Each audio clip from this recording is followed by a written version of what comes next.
Hello, everyone, and welcome again to Introduction to Criminal Justice. Today, we are discussing police conduct and integrity. So, when we think of police integrity definitionally is the exercise of power and the use of discretion according to the highest standards of competency, fairness, and honesty. We balance that with police professionalism. Police professionalism is the view that police is a profession with high standards and expectations within the community. So these two things are intertwined, but they're separate. Right? Police integrity says that you're going to use your discretion and you're going to be competent and you're going to be fair, you're going to be honest, you're going to be just at the highest levels, right? So no corruption, no bribes, no anything along those lines, right? You keep yourself clean, you keep yourself pure. The idea is you are a model for the community, right? Of how to act and how to behave. Now, police professionalism, on the other hand, is more of the notion that this is, yes, a profession. It's not just a job, it is a career. And with like any other career, you are expected to adhere to the career's culture. You're expected to adhere to the standards of the career.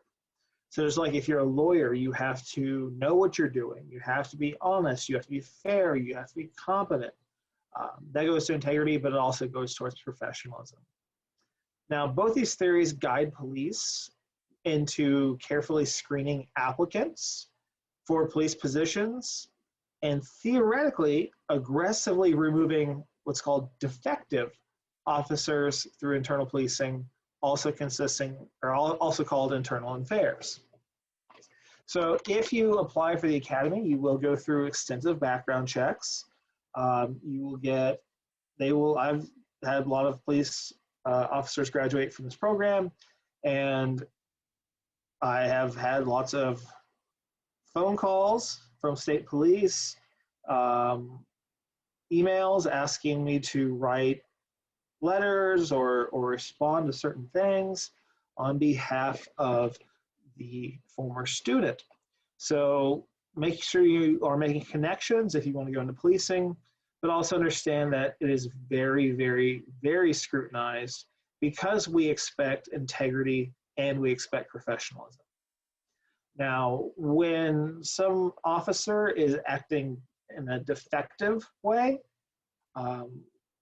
theoretically, the bigger police departments have internal affairs, smaller departments don't. But the internal affairs unit polices the police, right? And they're there to make sure that an officer is acting with integrity and that the officer is acting with professionalism. If they're not, then there are options that internal affairs can do, including and up to recommending termination to the police chief. So what we actually see happening is when there's a violation, and we'll talk about this in a little bit more detail, we see is transfers. Because it's almost impossible to get fired with the police union. That being said, when we think of internal affairs, when we think of policing, we have to look at organized rulemaking, right?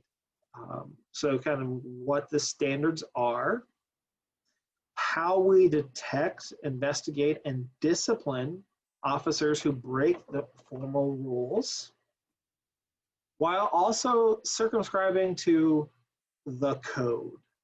So let's look at what these mean. So when we think of organized rulemaking, we look at the goals and organizations of the police are to, one, create policies that further professionalism and integrity, right? And that's kind of a no-brainer from what we talked about. So we're fostering programs, we're creating policies that ensure fairness, ensure competency, et cetera, et cetera. we also have to make officers fully aware of these rules, right? So it's not just you show up to work one day and you're just kind of expected to know. No, you're given a manual. And usually, and especially in police academies, they're going to test you on that manual like nobody's business. So that you understand what your rules are, what the limits are of your power, and how you can use your discretion without abusing it. Now, what's actually more important when we're talking about the goals of organizational rulemaking is articulating the agency's rationale for the rule, right?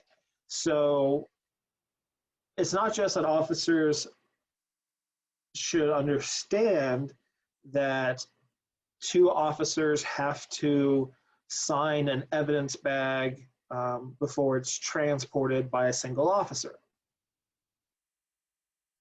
That's all well and good, but you can see it slipping through the cracks unless an officer understands why, right? And you would say, well, a defense attorney is going to look at this arrest and this evidence and see that only one officer was responsible for it. One officer had it by him or herself for the entire time before it arrived at the station. So we don't know if we can trust the officer. We don't know if the officer planted evidence like Mark Furman or something along those lines. And to this end, it actually, just like rules we have on campus or laws that we have in society in general, if we understand the why behind the rule, then generally speaking, we'll adhere much more closely to the rule, right? So giving us not only the what, but also the why. Now, here's our problem. Policing is decentralized, right? So you have jurisdiction to jurisdiction to jurisdiction to jurisdiction, and they all have their own set of rules, own set of procedures, own set of codes, etc. So it's not like there's a one-size-fits-all approach. We don't have a single organizational rulemaking body to put into place mandatory policies. So again, the policies will differ from jurisdiction to jurisdiction. So if we're looking at how then do we ensure police departments are doing what they're supposed to be doing, and how do we ensure that police departments are being held accountable for when they make mistakes, we generally have to turn to law enforcement at the state or national level, police accrediting agencies. So what these accrediting agencies do is they consist of and develop consistent standards about virtually all aspects of law enforcement and oversee the training and police procedures. Right? We're going to see that accreditation is often voluntary, right? So not every department has to follow it, or will even follow it, or will adopt it. In fact, if we looked at the most well-known accrediting agency, it's the Commission on Accreditation for Law Enforcement Agencies, CALEA. If we looked at 2010, there were 985 agencies enrolled in CALEA programming. Keeping in mind, there are well over 20,000 police agencies in the United States, right? So while we're trying to make strides with accreditation, and the number is definitely growing, there are still jurisdictions that will refuse to do it because it's not mandatory. So they will implement their own standards and their own policies. But any jurisdiction that has adopted the CALEA and another jurisdiction that's adopted the CALEA should have identical or at least very similar policies in place for officer professionalism, and officer integrity. So then that brings us to police corruption, right? So this idea of corruption is work-related law breaking is found in virtually every profession, right? It's sad seeing some institutions that you think are good places, and you realize that they are breaking the law, right? They're breaking the rules. One of the biggest ones that has come to light as of recent are nursing homes. So nursing homes engage in abuse, have engaged in neglect. In fact, I was reading that one nursing home in Chicago had 34 of its residents die from COVID-19. As a result, the head of the nursing home and the people who were in charge of overseeing these patients were all charged with criminally negligent homicide. Right, so yeah, even in something like that, and it can be as serious as that, right? You get held responsible for the actions of your company. Now, this also includes law enforcement, right? Law enforcement officers break the law. Corruption, we think, is kind of systemic, right? Like that it's this kind of ongoing thing. But it can just be one-off things as well. So when we think about law enforcement, we think about there's a number of factors, right, that will help us understand why law enforcement can be prone, maybe even more so than other professions, to engage in illegal conduct or corruption. So the first is police officers are dealing with illegal goods, right? There is high demand for illegal goods. Police officers, depending on their jurisdiction, may get paid very well or may get paid very poorly. But let's say you're an officer and you are in a jurisdiction that does not pay well at all, you are struggling to survive, and suddenly your child has been diagnosed with a condition that's going to require a lot of care for the rest of their life. Having this in the back of your mind, you go on a drug raid and you find 6 individually wrapped kilos of powdered cocaine. And then you're told to take it back to the station because you radio in and nobody has written down 6. Maybe they have, maybe they haven't, but let's say in this case they haven't written down 6, and they just say take it back to the station so that it can go to the crime lab. You might have incentive to only return 5, right? Because if I can sell a kilo of cocaine, I'll be able to care for my child, right? So you're dealing with things that are really, really in demand and that get good prices, right? So not saying that it would necessarily do that to every law enforcement officer, but it kind of changes the equation, right? And that's something that we have to think about, is that police officers are human beings, right? So they have stress, they have everything that you can imagine on them, just like we all do, right? Plus the added fact of their stressful job. And you can argue that a lot of other jobs are just as stressful or more stressful, which is true, but stress doesn't help, right? So you have a high demand for illegal goods.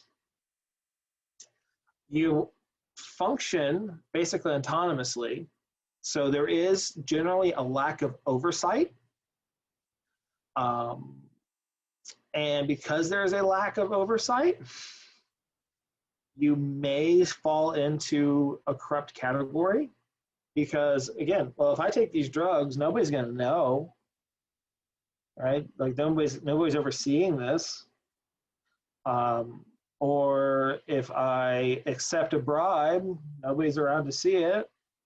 Nobody cares. Then there's also community standards. All right, so remember, police will tolerate some law breaking, right, from the community itself.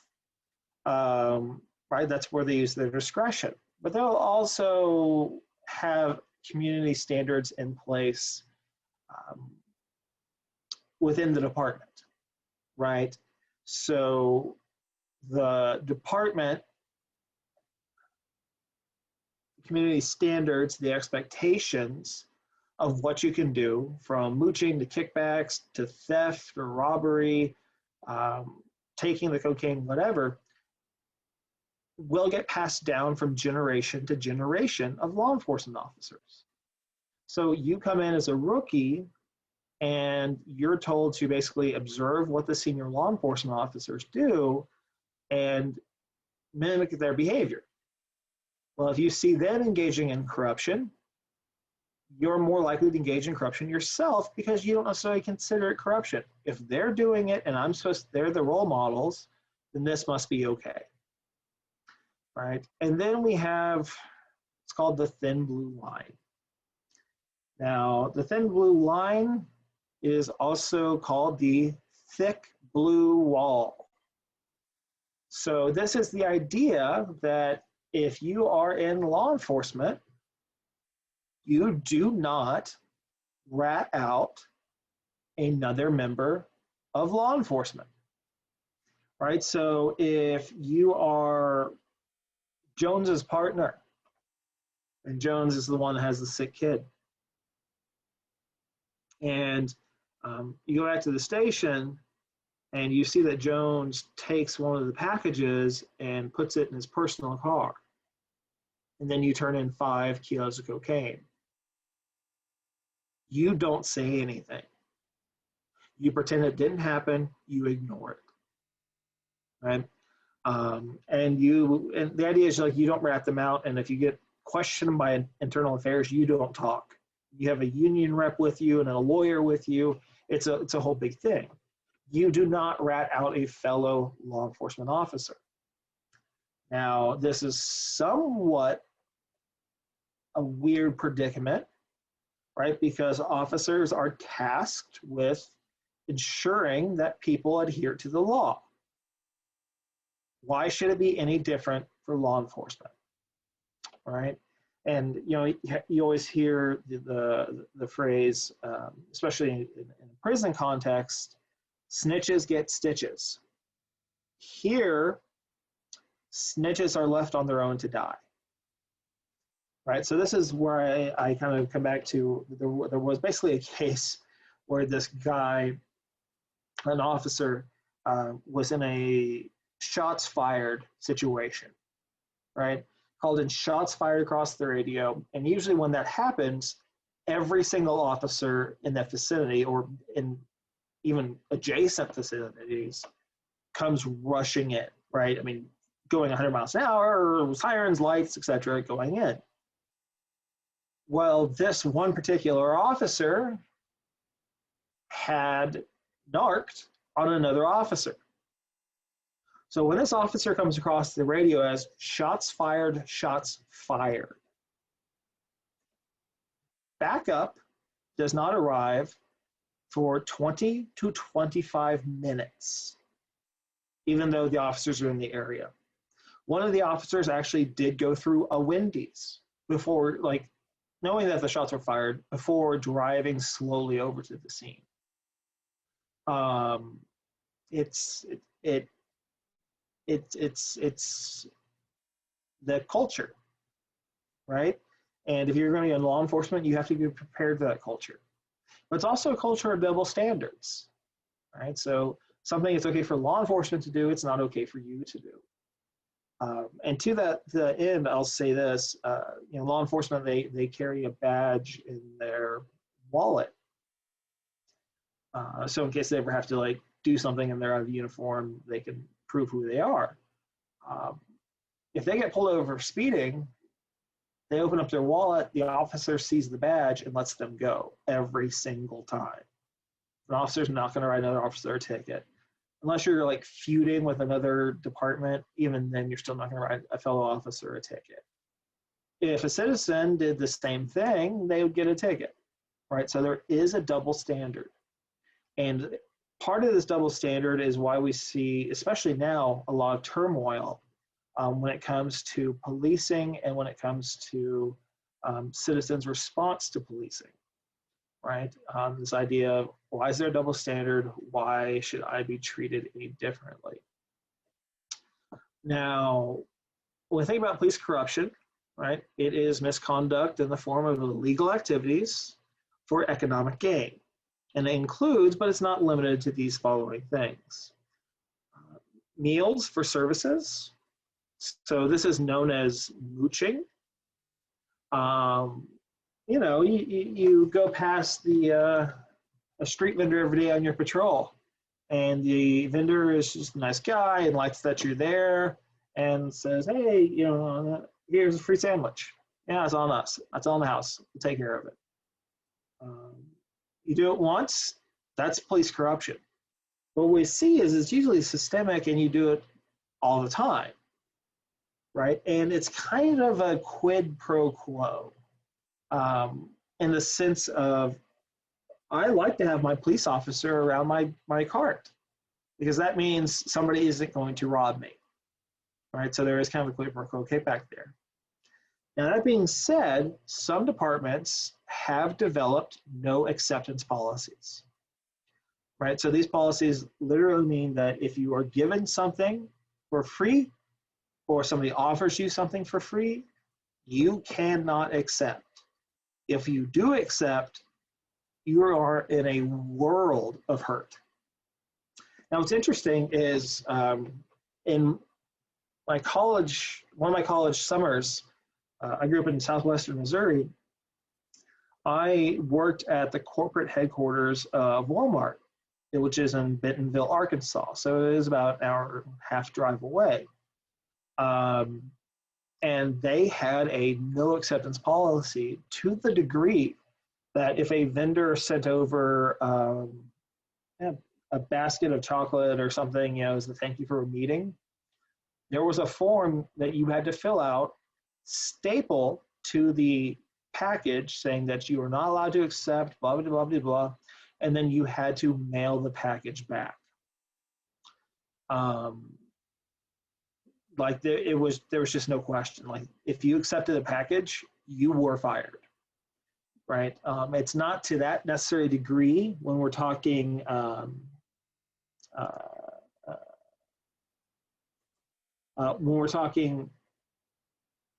police departments. Again, it's just kind of this notion that there is a great union and great representation. So it's not going to get you fired. It might get you transferred, right? Transferred is like being fired at a police department level. We'll talk a little bit about that in a minute. But if you have a no acceptance policy, you're going to get some kind of repercussions from it. Now, one big one is kickbacks. So this refers to directing individuals to a specific business or persons for assistance in exchange for a portion of the proceeds, right? So this would be if you are in a city, right? It's a city you've never been to before. Now this is lessened with use of smartphones, but people would often ask an officer if they're patrolling beat, hey, excuse me, officer, is there a good place to eat around here? Right, that's perfectly fine. And the officer says, oh yeah, there's, you can go to Mulligan's. It's one block down, really great place. Thanks, officer. That is completely fine. Unless the officer for every time, and the officer says, hey, tell them that Officer Murphy sent you. And they have an agreement with Mulligan's that whenever somebody asks where they should go for business or where they should go for lunch, that they say Mulligan's, and in exchange, they get 20% of whatever the person spends. That's a kickback. right? So you're giving them the business and they're giving you the proceeds for that business. So it's one thing to make a recommendation, which is completely fine and normal and should happen, especially if we have a community policing model, right, where the officer knows everyone and there to keep the peace and there to kind of give us a utopian feel. Absolutely, ask the officer for recommendations. And if you go to like a different city, do it, because the cops know the best places. I mean, they know the cop bars and stuff like that, but they know like the best non-touristy places to eat. I did this in Chicago. I was walking down the street in Chicago, and it was lunchtime, and saw an officer and said, "Excuse me, officer, I hate to disturb you," and he didn't care. He was a nice guy. He goes, "Yeah." He goes, "Well, what's up?" I said, "I hate to ask this, but do you know if there's any good place to eat around here?" And he goes, "Oh, absolutely." He says, "This little hole in the wall. You might miss it, but make sure that you get there." And he described the building and described what it was and what kind of food it was. And he said, "Oh, get this sandwich," and like describe the sandwich. Went there, was one of the best sandwiches I've ever had in my entire life. It was just absolutely amazing. And I didn't have to say an officer's name or anything like that. He didn't walk me down there, so they didn't have any clue who sent me. That's completely fine, right? And that's kind of what you want, is the officer should know the area. And cops, they know the best places to eat. Like, so do firemen. Like, they know the best places to eat. You see them in a city you're unfamiliar with, ask them for best places to eat, or you can even get directions or something from them. That's fine too. There's also opportunistic theft that occurs. So this is kind of what we were talking about when we're talking about the cocaine, right? Like, well, there's 6 here, but only 5 make it back to the station. Well, police officers have the opportunity to commit theft. And since they function autonomously, there's no real oversight, right? On the other hand, there is planned theft or robbery, right? So this is engaging in predatory criminal activity. This is basically shakedowns, right? Of people on the street. Basically, you get mugged by a police officer. Or the officer is familiar with your home because they conducted a search and they saw this really cool stereo. So they come back, they break in to steal the stereo, right? It's obviously a crime, but it's a little different than opportunistic theft, where it's just like spur of the moment, you take it.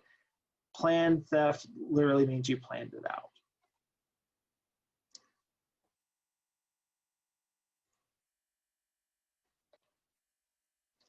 So when we think about police corruption continued, shakedowns are a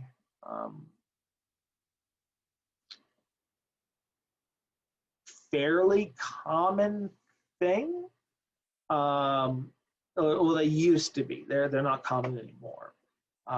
Basically, what it was, shakedown is a form of extortion, where the officer demands money from a citizen in exchange for the criminal laws not being enforced. Right? So it's like, guy catches you speeding and says, $50 to make this ticket go away. And you know that if you pay the speeding ticket, it's going to cost you like $300. Yeah, I'm giving the cop $50. Like, there's no question about it. But that's a shakedown. That's illegal, right? Because then the officer just pockets the $50. Even asking is illegal, even if we didn't complete the transaction. But I said, no, I want the ticket. That's completely illegal. We also see case fixing. Case fixing is problematic. And it is unfortunately fairly common. So this is basically illegally altering the outcome of criminal cases. So for instance, and the ones we're going to talk about here are the accepting bribes. So this occurs at every stage of the criminal justice system, right? Officers may change their testimony, especially if they don't have any kind of record or be on record of anything. They might change their testimony. Other officers might testify the same way as another officer is going to testify, so the officer doesn't look like he's lying or something along those lines. We see this at every stage in the criminal justice system, so not just at trial. We see this a lot in suppression hearings and exclusionary rule hearings, where an officer will testify that he did X, Y, and Z, and other officers will testify they did X, Y, and Z as well, even if they didn't, right? That's one problem. The other problem is I will give you, and this is usually like thousands of dollars, right? It's a big crime. If you say that you didn't see it happen, even though you didn't see it happen, your back was turned and there was a lot of people around, you know, I'll pay for your child's tuition. Tuition is expensive. Again, cops, it depends. You usually don't get paid that well. So you're like, well, you know, if somebody's not going to jail, maybe they'll get arrested later. My kid can go to college. Okay, I'll take it. The most common form of case fixing is traffic ticket fixing. And it doesn't usually involve the exchange of money, right? Instead, it's a call to the police chief by certain individuals to get a case dismissed, right? So what this means is the drinking buddy of the police chief gets caught doing 20 over. And he calls his friend, he texts him and said, hey, I just got a ticket. The officer will ask him for the ticket number, and he'll give him the ticket number, and then he'll say, don't worry about it, it's gone away. Right, so basically we invalidate the ticket, and there's no need to go to court, there's no anything along those lines, nothing happens. This happens quite often, all right, and it might not be the chief, it might be some kind of sergeant, or it might even be another officer in the department, like your neighbor is an officer, and you get pulled over by a different officer, you can talk to your officer and be like, hey, is there anything you can do? And the officer said, yeah, don't worry about it, I'll get it taken care of. Traffic ticket fixing is the most common, really, form of corruption. Then we have private security. So private security is a kind of a fine line. It's rendering more police services and more protection than is required by operating standards, which is fine, but for a fee, which is not fine, right? So this would be, example would be escorting high-profile business people to make bank deposits.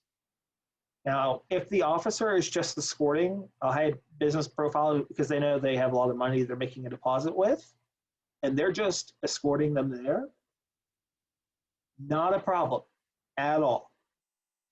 But if they get paid extra, or if they get paid by that person to escort them there, then that's private security, and then that's illegal. One thing that I will mention, when I was in high school, officers, police officers who were off duty, because I lived in a fucking farm town. So officers who were off duty would get extra money by acting as security guards at the movie theater at night, right? They'd be in plain clothes. But the idea was that they could intervene if they needed to intervene, you know, whatever it could do, it could do. That's where private security kind of walks a weird line, right? Because they're technically not on duty, but these officers still had a sidearm and their wallet still had a badge, right? And now they're getting paid $15 an hour to stand around and make sure that a bunch of teenagers don't just get into a fight or have sex in a movie theater. Like, that's the whole job. That walks a fine line, but generally speaking, if you're off duty, you can have another job as long as it doesn't interfere with your first job or in some way influence how you do your first job. Then we have patronage. Now, this is, generally speaking, internal. This is when an officer pays a fee to gain a promotion, a transfer, or an altered attendance record. Right? So let's say that you can't miss more than 3 days in a year as a police officer, and you've missed 5, and your annual review is coming up, and you go to the sergeant and you say, hey, I missed 5, I know I can only miss 3. If I give you a couple $100, can you just say that I was here those days? That's patronage, right? Again, gain promotion. I give you $100, you rank me up or something. It's stuff that that doesn't cost the officers who are getting the benefit any, but it's helping the officer who wants the benefit. So transfers, that's usually within a department. So like, I want to be on the SWAT team. Here's $10,000. Like, dude, if I was a police chief, I'd be like, yeah, go for it. You're on the SWAT team. Like, it's not hard to bribe me. This also can occur, though, with private citizens, right? So sometimes police departments grant licenses. And this would be a private citizen approaching a police officer or a police board who grants license and gets a license in exchange for money, right? That they might not have gotten the license before, but now they did because they gave them money. One thing that always got me, I don't know if New York does this. Missouri did this. So garage sales were very, very common, right? I mean, like, everybody did garage sale every summer. You had one. In order to do a garage sale, you had to get a permit from the city to sell and have a garage sale. And generally speaking, you were limited to 3 garage sales a year. And they were like strict about it. Code enforcement would go to every garage sale and make sure that you had your license taped to a place that it was visible by the people who were there. Like, I mean, this is Missouri and we're policing garage sales. Like, that's all they had to do. It was Missouri. So they're policing garage sales, and one thing I noticed was my neighbor, she was a sweetheart. She was an older lady, but code enforcement never walked over to go see her sign. Or she lived right next door, never went to go see her license. And oddly enough, she had, I don't know, a good 15 garage sales a year. Was that patronage? I have no idea, but it has all the hallmarks of being patronage, right? That she got a license or was deemed not needing a license because of some kind of exchange. So what causes police corruption? So there's a few different theories. One of the first theories is the society at large explanation. So we say society is what corrupts police and police departments. Now, this was theorized by O.W. Wilson. The idea here was it's commonplace to give a gift or gratuities to doormen, maids, cooks, and in return, this started to lead to small bribes being made to officers to dissuade them from enforcing low-level offenses, right? So the idea here is people in the service industry, and you could argue that policing is a service industry, you give them tips. Like, I remember when I learned this in law school, that you were supposed to leave money out on your dresser if you're in a hotel room with a note that says tip on it for the housekeeping staff. Like, that's just commonplace. I had no clue that you have to tip the housekeepers. No idea. And you have to do it every day because the housekeepers change every day. Which is a problem for me, is like, I never carry cash. So like I just have like a shit ton of change piled up and with like, it says sorry, it's all I've got.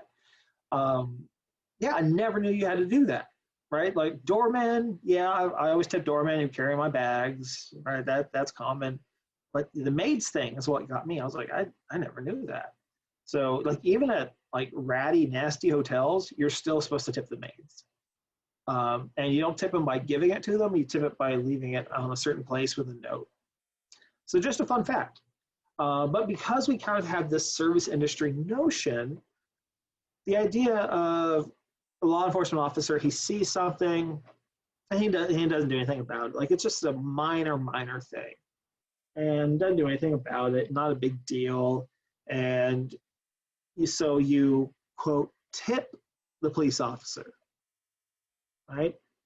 Well, that can very quickly transition into every time the police officer sees something, you tip them, and depending on how severe it is, the tip has to go up so they won't enforce the law, right? So the idea was, look, we started out the right way, you know, and maybe giving law enforcement officers tips for doing their job, but then they kind of expected it, right? And so what happened is acceptance of this practice, like I said, extended to more serious crimes. And so we kind of have the slippery slope hypothesis here, right? That if we give bribes or tips for low-level laws, low-level offenses, then it's just a matter of just slipping downhill, and eventually we're just going to get more and more severe, and the higher the tips are going to be, right? So we blame that on society at large. Now, there is structural explanation, right? And this leads back to something we talked about earlier.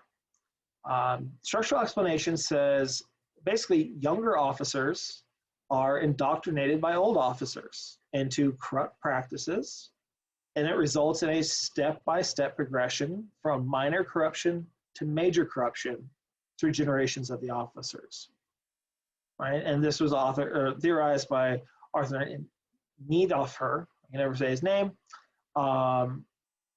and it's kind of this idea of, it's largely a social construct, right? So it starts generations ago, right? When the officer took the bribe and maybe stole something, like at somebody's house. Maybe there was a candy dish and they took a piece of candy. They're not supposed to, but there was. And then it gets a little bit more, the next generation comes in, like, oh, that's not too bad. And then it gets a little bit more, the next generation comes in and says, okay, that's what I'm supposed to be doing. The next generation comes in and says, oh, okay, so we can do this, right? Like you can kind of see that progression. And that's our structural explanation. Now, the willingness of law enforcement organizations to respond to low-level incidents of corruption may have a significant level or significant overall impact on corruption. And so what I mean by this is if a police department has a no tolerance policy, right, and says, or has a 100% ticket policy or something along those lines, and you engage in some form of corruption, even if it's tiny, minor stuff that the police officer would never even make an arrest for, right, or even give it a ticket for, it just would be a waste of time, you are in trouble. Again, you can be in very deep trouble up to and including termination. And the idea is if we get small corruption, right, if we get the guy who got tipped a couple of bucks, still look the other way or something like that, if we get that, then we prevent that slippery slope, right? Because if officers see, holy cow, I can be fired for this small little thing, then they're not going to try the big thing, because the big thing is going to guarantee that they get fired. And oftentimes if police departments engage in self-policing, may result in the officer being arrested, right, and brought up on charges. So the idea here is let's make it so that officers don't get the temptation to do more or to offend more. Now, that being said, as I kind of mentioned before, this is often hampered by the blue wall, the blue curtain, the blue line, however you want to call it, where officers will never, ever testify, will never give statements to internal affairs against their fellow officers, right? And as we discussed in a previous lecture, they have a great union, right? So if you want to reprimand an officer or you want to investigate an officer, and let's say it's an egregious offense, that officer is going to be there. The officer is going to have a union representative there, and the union representative is going to be a stickler on procedure, tell the officer what to answer, what not to answer, etc.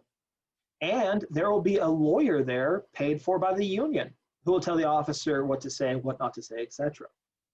And what ultimately happens is because you have this level of representation and the fact that every single officer in the department is going to turn their back on what happened and say they didn't see anything, you can't do anything about it, right?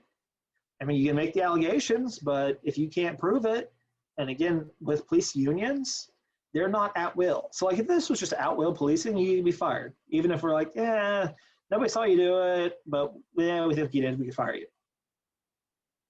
When there's a union, there's very specific procedures that have to be followed in order to fire an officer or in order to discipline an officer. And actually what we see is large numbers of transfers. So officers who engage in corruption, especially under the kind of structural explanation, that get caught are more likely than not to transfer to another department. This is because if you transfer to another department, the internal investigation that happened at the old department ceases. You do not have to tell the new department that you were under investigation, nor does the new department conduct an investigation of what happened when you were at the old department. Right, so we've actually had, there was one, I might have a slide on it in a minute, but I think there was one officer who transferred because it was unauthorized use of a firearm. He did something with a firearm, like 7 times, and he transferred 7 times. Was never brought up in charges, was never fired, or anything along those lines. This was revealed by like a news special, right?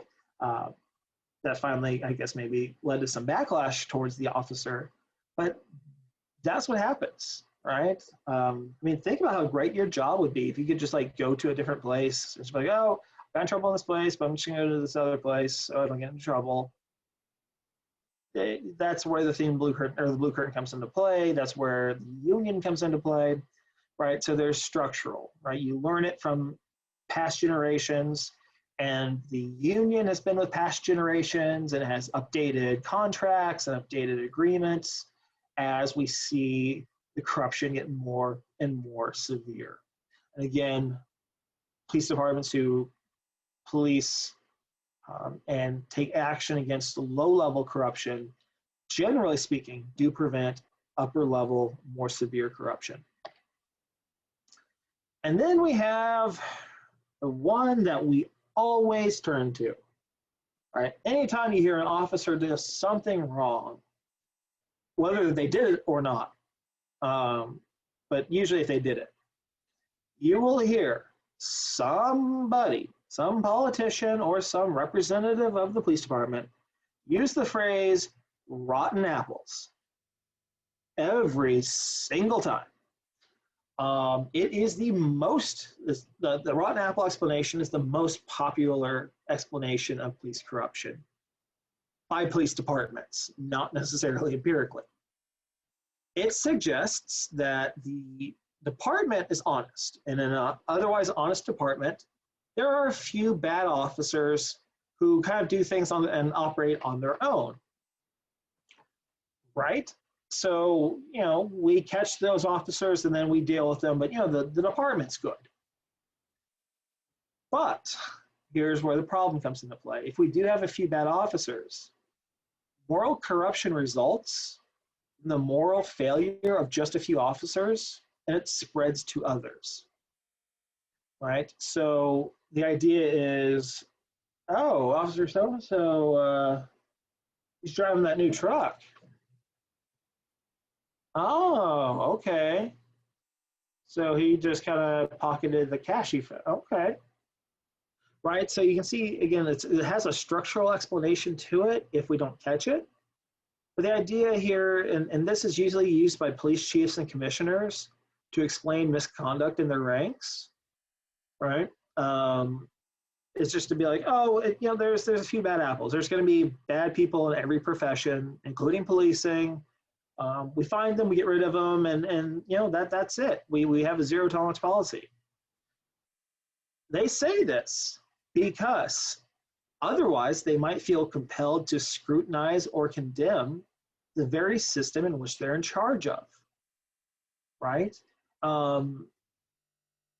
Especially if we have like a structural issue, right? If it's structural, if it's been passed down from generation to generation to generation, the police chief would have to investigate and scrutinize and condemn the force. The problem is if the head of the police chief or the police commissioner says the force or this particular group is doing something unethical, guess who just lost all respect? Police chief or the commissioner. They become kind of irrelevant, which is a problem. But the real big problem with this theory is it fails to explain why individual officers become corrupt, right? So why did they become bad apples? You can't just say rotten apples explains it, because that's tautology, right? That's just answering the question with the question. So the question here is, why do these individual officers be corrupt? And so we can look at society, we can look at structure, but in reality, no single explanation likely accounts for all police misconduct, right? There's probably a bunch of different explanations. In fact, to date, there is no empirical data supporting any of the explanations that we just covered, right? So there's no data really supporting a social theory, no data supporting a structural theory, and no data supporting, oh, it's just a few rotten apples, right? So that's what leads us to believe that either we're completely off base, or it's so diverse as to when an officer decides to offend or to not be ethical that it's just impossible to measure. One thing I'll talk about quickly is the use of police violence. Police often have to use some level of force to gain compliance, right? And this is on a continuum that we discussed before, from verbal command to deadly force. Now, police in every situation must just use the least reasonable force under the totality of the circumstances.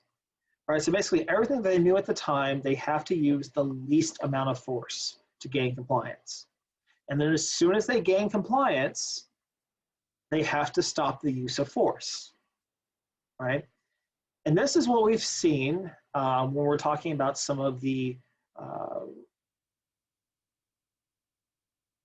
recent news clippings of police officers and the African-American community of officers killing members of the African-American community, even after they've submitted, right? So you have the one gentleman who was choked out by police, and he kept being choked out even after he passed out,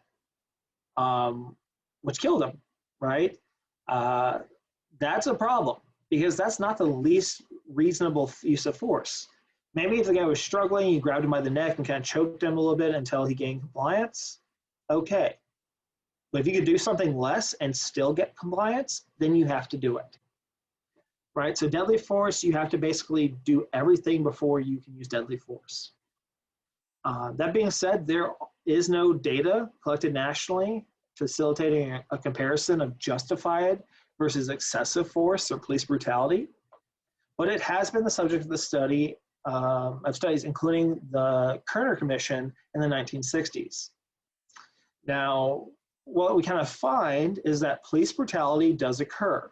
For instance, Rodney King, right, one of the most famous cases. And what we know from the Kerner Commission is it's not limited to a, quote, few bad apples. Instead, it's best understood by the norms shared throughout a department. So in other words, it's probably structural, right? That if you have one bad apple in this department who kills a guy, there's probably others in the department who would do the same thing, and we probably want to get rid of them. But not to say we don't want to like have police officers or anything like that. We definitely need them, but we need them back ethically. Now, oddly enough, this police brutality is most pervasive in the Watchman style of policing, right? And again, it's like people, so you kind of take threats seriously and go from there. So we're talking about causes of police brutality. There's really three causes. Police may perceive that some citizens do not accept police authority. So if you don't accept their authority, they may be more likely to retaliate. Police may judge certain citizens as having more social value than others. And this is where we see racial judgments come into play. And police work requires officers to make decisions, often on the basis of fragmentary information and dangerous and threatening circumstances. Right? So hindsight is always 20/20. In the moment, you're driven by adrenaline, you're trying to make decisions, you're trying to save lives, you may cross the line. Even in that situation, we're going to say like, okay, it's a little bit more understandable, but there's some lines you just cannot cross. So here's just a look at law enforcement felony deaths and assaults. In terms of officers killed feloniously, 514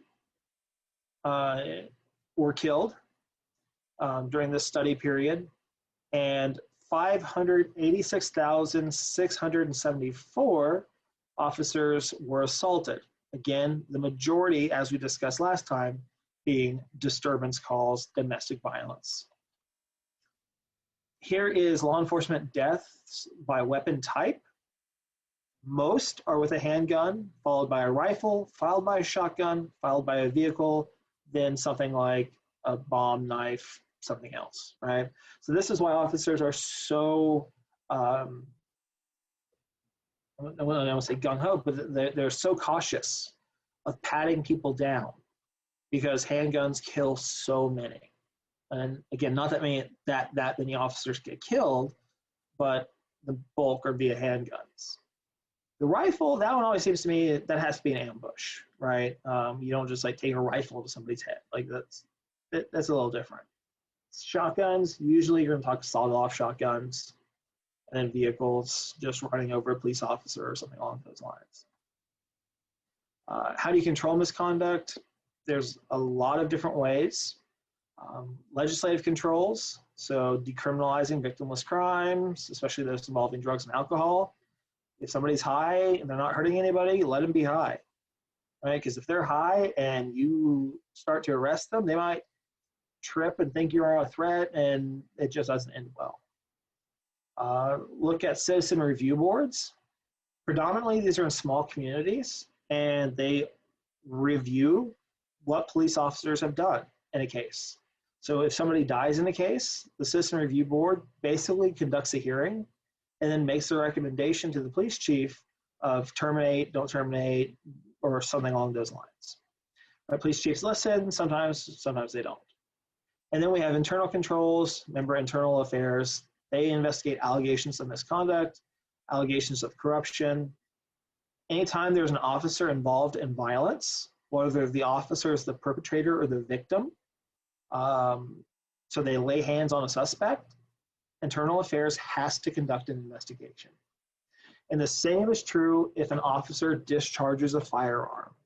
So if an officer shoots a gun or shoots up in the air to gain compliance, that officer is put on paid leave until Internal Affairs conducts an investigation to make sure that what the officer did was the least amount of force reasonable under the circumstances.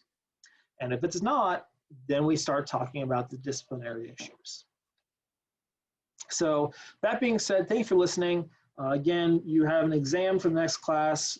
We don't have class on Friday, but Monday we'll start with the structure and functions of my favorite part, the courts.